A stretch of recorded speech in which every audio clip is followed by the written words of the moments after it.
Would you ever describe yourself as a bit woo-woo? Or would you say you're somebody that is super logical?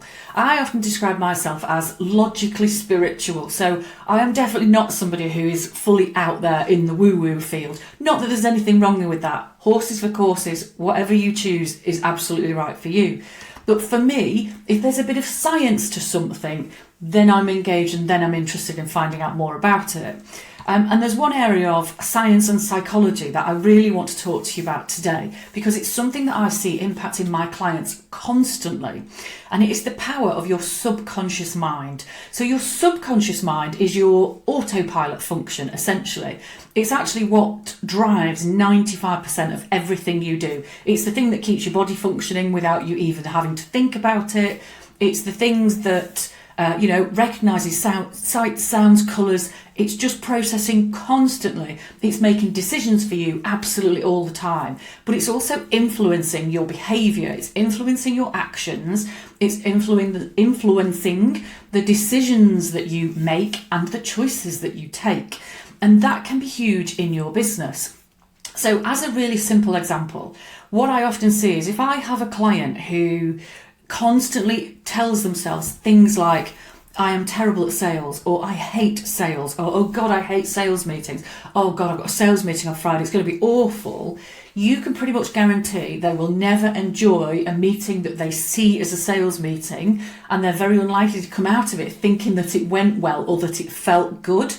Whereas clients who say, I really enjoy a sales meeting, I really enjoy the opportunity to meet new clients, I enjoy the opportunity to talk to new people and see if we gel, their whole experience will be completely different. So your subconscious brain has one primary duty, which is actually to keep you safe. And the fascinating thing about that, though, particularly in business, is that it can sometimes be counterproductive, because what your subconscious sees as safe is what it already knows. It's what is already normal to you. But what that means is that sometimes your subconscious can keep you stuck. So let's say, for instance, you're going to increase your prices. Now, that's always a bit of an emotional thing, a bit of a mental thing for most people. And a lot of that is because your subconscious starts firing messages around. Immediately, your inner voice starts to tell you things. Maybe it will tell you, oh my God, I can't charge that. Oh my God, what are people going to say? What will people think of me? How are people going to react? Am I going to lose clients? And all of these are your subconscious reactions to wanting to keep you safe.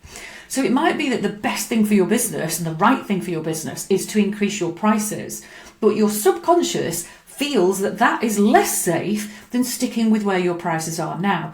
Now, it could be that sticking with where your prices are now isn't sustainable for your business. That might be the riskiest thing that you could do. That might be the fastest route to end up out of business.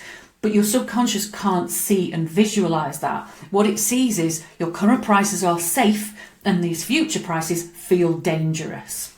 So my challenge to you for the next few hours or days, ideally, is to really listen to the messages that you are giving to yourself. What are those moments where you say, I'm no good at something, I don't enjoy that, I don't think that's going to work in my business, I don't think I'll ever be able to do X, Y, Z. Listen to those internal messages which you are repeating and reinforcing to yourself over time, and then look for ways to shift those messages. Now, this isn't a click of the fingers type thing, but what you can do is ask yourself, if you're giving yourself these messages, these almost red flag warning messages, I can't possibly put my prices up because of these 75 reasons, just ask yourself, do I have evidence of that? Or is this just my gut instinct trying to keep me safe and stop me making progress? So that's a really quick first step to really thinking about, is my subconscious holding me back? How can I change those messages? And ask yourself, what would happen if I put my prices up? How do I really think people are going to react? And you can apply this to any situation where you're constantly telling yourself, I'm not very good at something, or I don't enjoy something, or that doesn't really work for me, or that won't work for my clients. any of those assumptions or negative messages that you're giving to yourself, these are all your subconscious's ways of trying to actually hold you back in your business. So there's a little combat exercise to do there with your subconscious to help you actually clear a path and start making really good positive decisions that will support you in your business and push it forwards.